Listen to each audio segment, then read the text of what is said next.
sindacati premono su Bruxelles per diminuire le differenze salariali tra l'est e l'ovest dell'Europa. La corsa al riarmo tra Serbia e Croazia rischia di provocare una nuova guerra nei Balcani. Lo sconfinamento di 2 militari greci in Turchia crea nuove tensioni tra Ankara e Atene. A 80 anni dall'annessione alla Germania nazista, l'Austria fa ancora i conti con il proprio passato. L'Università del Salento promuove lo scambio di studenti tra le due sponde dell'Adriatico.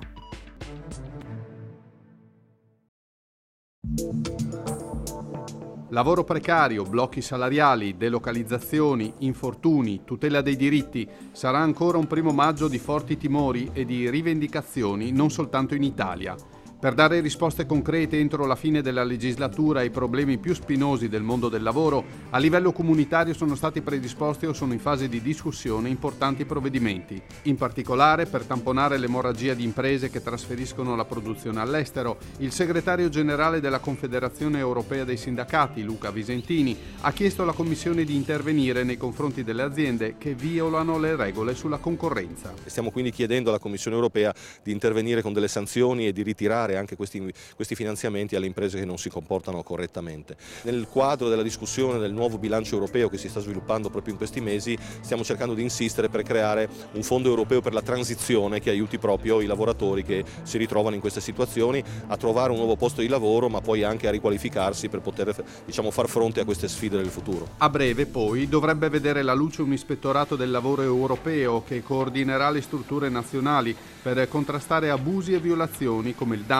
e la concorrenza sleale, soprattutto nelle aree frontaliere. Riguardo alle retribuzioni è sempre molto ampia la forbice all'interno dell'Unione. In un recente incontro tra i ministri del lavoro degli Stati membri, la Confederazione Europea dei Sindacati ha presentato una campagna sulla convergenza salariale. La forbice tra est e ovest in particolare sul tema dei salari è drammatica, qualche volta arriva addirittura a dei rapporti che sono 1:10, se si confronta per esempio il salario della Bulgaria con quello della Francia, però questo problema si sta sviluppando negativamente anche nei paesi del Mediterraneo, perché questi paesi sono stati colpiti maggiormente dalla crisi e questo ha determinato un collasso delle dinamiche salariali anche in paesi come il nostro.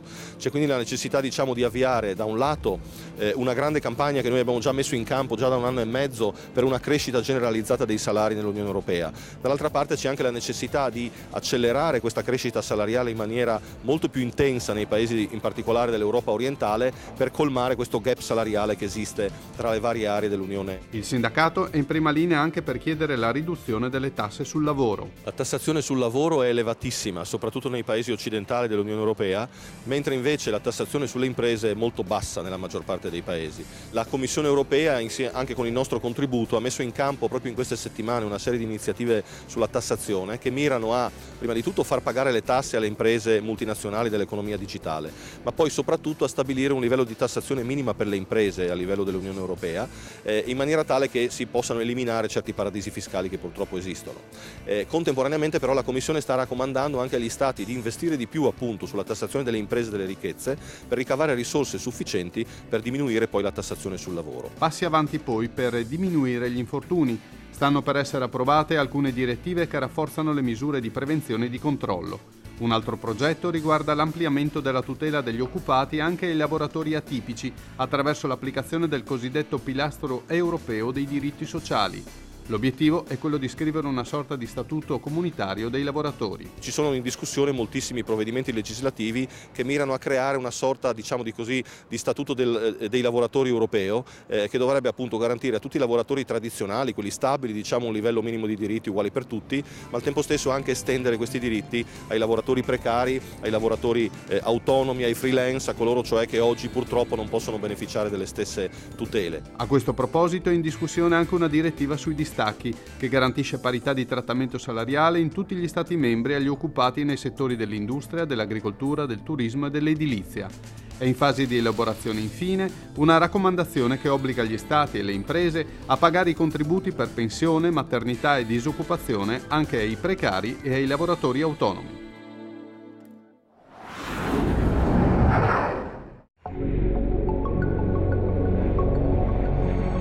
La sempre più aspra contesa tra gli Stati Uniti e la Russia sta nuovamente destabilizzando l'area della ex Jugoslavia. Dopo le guerre degli anni 90, che secondo stime approssimative hanno provocato la morte di almeno 300.000 persone, Serbia e Croazia, pedine usate rispettivamente da Mosca e Washington, hanno iniziato una nuova corsa al riarmo.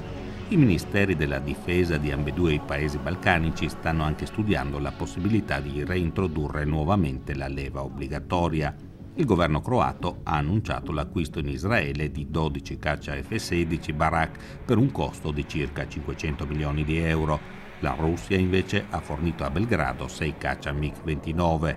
A Laris Geiser, che insegna geopolitica alla Scuola Diplomatica di Vienna, abbiamo chiesto cosa comporta questa corsa balcanica al riarmo. Di sicuro c'è un riposizionamento chiarissimo degli interessi geopolitici delle grandi potenze nei Balcani dopo la situazione ucraina. La Russia ovviamente punta molto sulla Serbia, mentre gli Stati Uniti d'America, ovvero il mondo nord atlantico, punta completamente in questo momento sulla Croazia.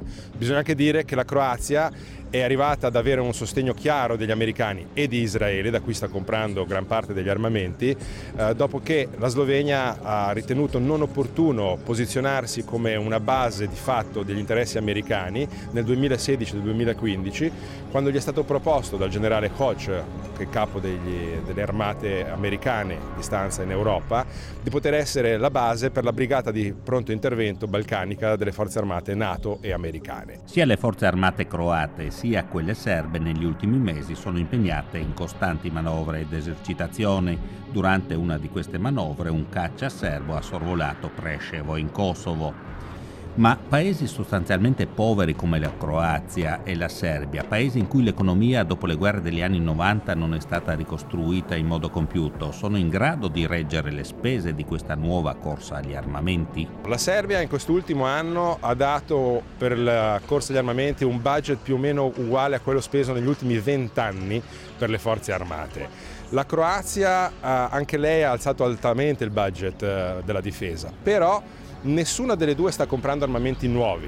La Serbia ha ricevuto dei MiG-29 usati dalla Russia, mentre la Croazia li sta ricevendo da Israele.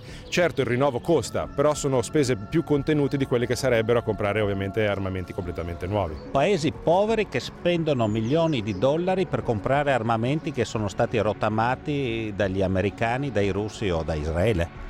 Sì, non sono proprio armamenti rottamati, diciamo sono dei buoni aerei, quelli che sono gli aerei, sia i MiG-29 che gli F-16, sia i lanciamissili da una parte che i carri armati ricevuti dalla Russia dalla parte serba. Non sono cifre piccole, si calcola sostanzialmente che da parte delle grandi potenze questo sia necessario per mantenere un sorta di bilanciamento dei poteri regionali in questa zona. Queste armi potrebbero essere però poi usate ad esempio contro la Bosnia, il Kosovo, Macedonia o su altri scenari? No, escluderei che siano usate contro. Certamente se lo scenario comincia a diventare instabile, queste armi, ovvero questi armamenti, sono a disposizione per un controllo della regione. E mentre il governo di Zagabria è impegnato nella corsa al riarmo, nel 2017 circa 80.000 giovani croati, usando il passaporto europeo, sono emigrati in massima parte in Germania e Irlanda per trovare lavoro. L'emigrazione è molto forte anche in Serbia, dove però i giovani senza passaporto europeo emigrano soprattutto in Canada e in altre parti del mondo.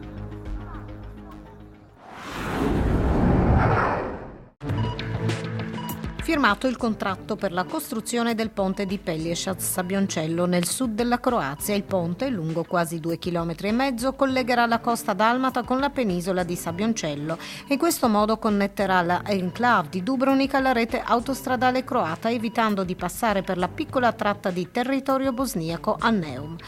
Il contratto per la realizzazione dell'opera, dal valore di 280 milioni di euro, è stato assegnato alla ditta statale cinese China Road and Bridge Corporation.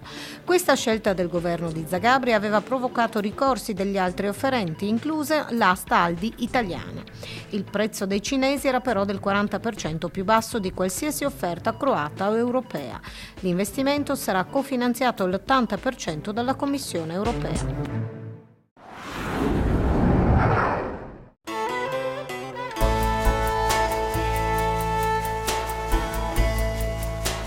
C'è un nuovo capitolo che complica i rapporti tra Atene e Istanbul, la detenzione di 2 soldati greci arrestati dai turchi il 1 marzo scorso dopo aver sconfinato durante un pattugliamento nei pressi del fiume Evros a pochi chilometri dal territorio bulgaro, una zona molto battuta dai migranti in cerca di un ingresso in Europa controllata con attenzione da militari e polizia.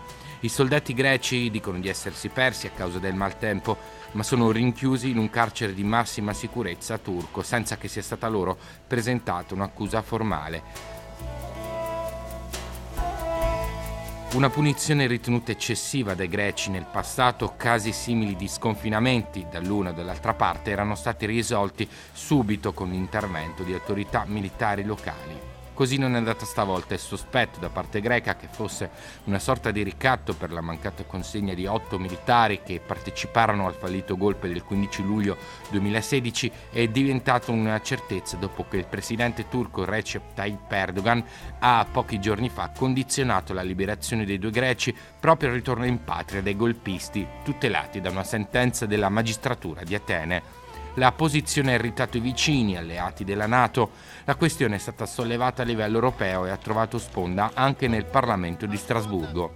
L'emiciclo ha votato a larghissima maggioranza una risoluzione che chiede alla Turchia di concludere rapidamente il procedimento giudiziario e di scarcerare i 2 soldati.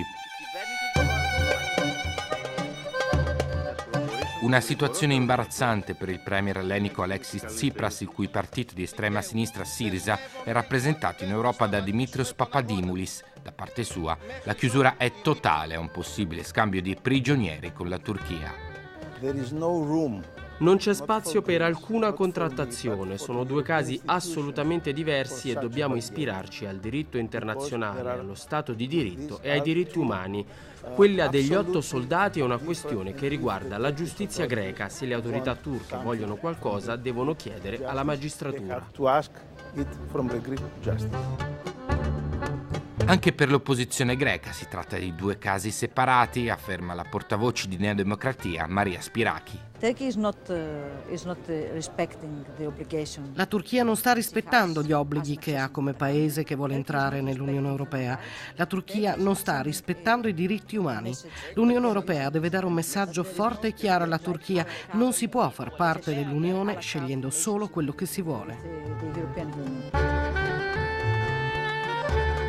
È un momento complicato per i rapporti tra Atene e Istanbul. Dopo la visita ufficiale di Erdogan in Grecia in dicembre, che pareva aver rasserenato gli animi, il presidente turco ha chiesto una rivisitazione dei confini nel Mar Egeo, dove le isole greche sorgono a pochi chilometri dalla terraferma turca. La sovranità su alcuni isolotti disabitati è stata contesa da Erdogan anche in vista di possibili esplorazioni sottomarine di gas. Il rischio è di estendere all'Egeo il conflitto già avvenuto a Cipro, dove una parte dell'isola è sotto il controllo di uno Stato legato proprio alla Turchia.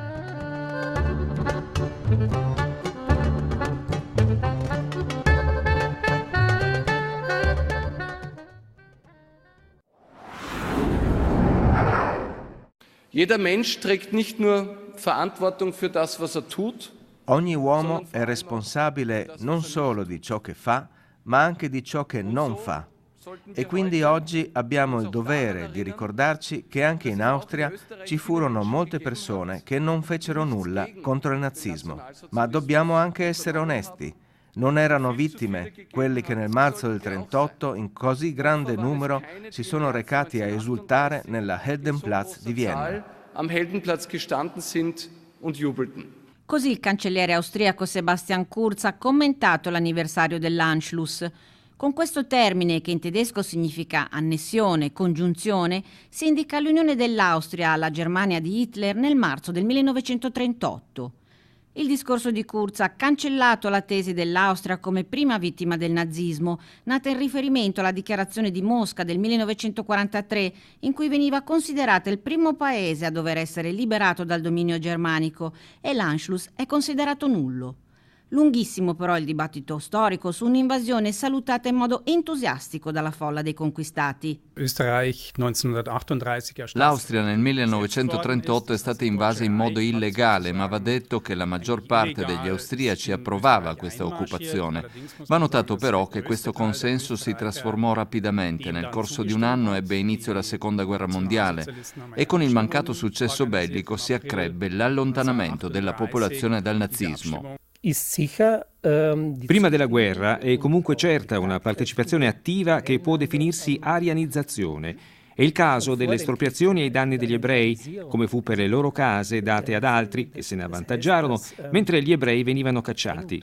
Si era infatti creata una complicità e un atteggiamento di lealtà nei confronti di questo regime. Una complicità diventata tabù nel dopoguerra e che forse ha avuto il suo apice con il caso Waldheim. L'elezione del presidente Waldheim, che non aveva compiuto crimini di guerra ma ne era al corrente e ne era stato coinvolto, avvenne anche grazie al consenso suscitato dal suo slogan «Ho fatto solo il mio dovere mentre ero nell'esercito tedesco», come a dire in un esercito straniero che aveva annientato l'Austria. Ma poi è avvenuto un mutamento. La svolta risale al 1991, quando il cancelliere Vranitzky per la prima volta rese nota la responsabilità attribuibile al popolo austriaco. Più tardi, un altro predecessore di Kurz, Wolfgang Schüssel, ha di nuovo tentato di presentare l'Austria come vittima. Al giorno d'oggi è diventato di senso comune assumere questa responsabilità. Negli ultimi 10 anni la società civile si è mossa in questa direzione, con la costruzione di monumenti commemorativi a Vienna e la riabilitazione dei disertori. Una resa dei conti con il passato fascista comune anche ad altri paesi europei. Lo stesso avvenne in Germania, in cui fu comunque presente un'opposizione, per quanto debole, anche all'interno dell'esercito e tra i partiti di diverso orientamento politico. Una tesi ribadita dalle cifre. Nel 1938 la Gestapo, polizia segreta della Germania nazista, contava tra gli austriaci un 30% di appartenenti al partito e una percentuale pari di oppositori. L'Austria ha avuto bisogno di molto tempo per porsi in modo aperto ed onesto nei confronti del proprio passato. Noi abbiamo riconosciuto che l'Austria non è stata solo vittima, ma anche colpevole.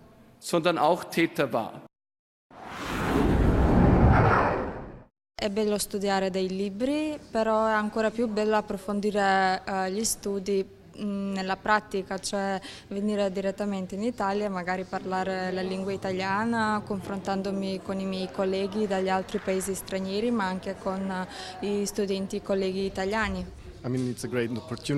È una grande opportunità essere qui, spero di imparare molto e approfondire gli studi di critica letteraria. Gordana arriva da Skopje, Ivan dalla Bulgaria. Sono a Lecce per studiare filosofia, letteratura, beni culturali.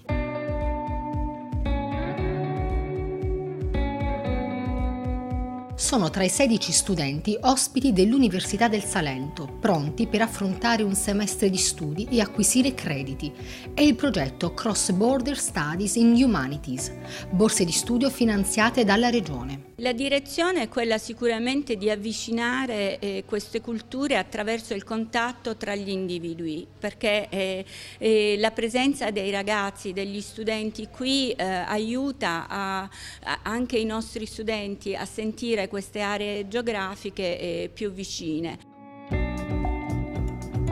Un progetto per rafforzare legami storici, artistici e filosofici già avviati con le realtà accademiche dell'Est Europa, studi umanistici oltre i confini che l'Università di Lecce ha sempre cercato di superare. Qui ci sono corsi di lingua albanese e turca. È un'occasione anche per promuovere la nostra lingua e la nostra cultura di territorio plurilingue, in cui ad esempio esiste l'Arbrecht, ci porta ad essere a sentire ancora più prossimi culture oltremare ma vicine.